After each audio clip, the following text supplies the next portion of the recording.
Hello guys, আসসালামু আলাইকুম। সবাইকে শুভ সকাল। সবাই কেমন আছেন? অনেক দিন হলো আপনাদের সাথে কোনো ব্লগ শেয়ার করি না। আসলে জীবনটা এত ব্যস্ততায় কেটে যাচ্ছে, কখন যে ভিডিও করব, এডিট করব তারই সময় হয় না। যাক, আজকে ভাবলাম একটা ব্লগ শেয়ার করি। সকালে উঠে আমি আমার মেয়েকে নাস্তা করিয়ে পড়তে বসিয়ে দিলাম। তারপর আসলাম ড্রয়িং রুমে। আমার যেহেতু দুইটা ছোট বাচ্চা বাসায় আছে, আমার বাসাটা সবসময় এমন এলোমেলো হয়ে থাকে।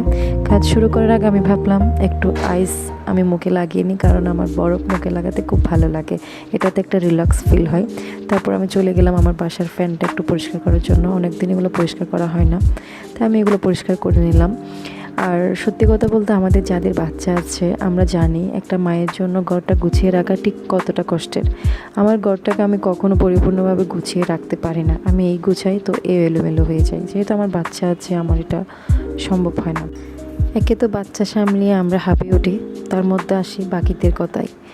এই যে সারাদিন আমরা মেয়েরা কত কাজই না করি, তাই না? ঘর গুছাই, রান্না করি, বাচ্চাদেরকে দেখাশোনা করি, তাদের পড়ায়, খাওয়ায়, নিজেরা খাই, কত কাজ, তাই না? তারপরে দিন শেষে পরিবারের কেউ না কেউ বলে উঠবে যে সারাদিন তুমি কি করেছো, কি এমন কাজ যে তুমি সারাদিন করেছো, বাসায় আর কী বা কাজ থাকে।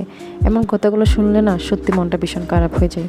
তারা হয়তো চিন্তা করে বাসায় হেল্পিং হ্যান্ড আছে, তাও এত কিসের কাজ থাকে।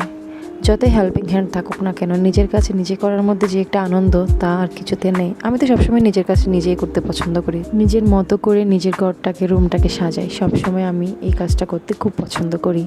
যাই হোক, আপনারা হয়তো বা ভাবছেন আমি কেন সব কিছুর উপর এমন চাদর দিয়ে রেখেছি।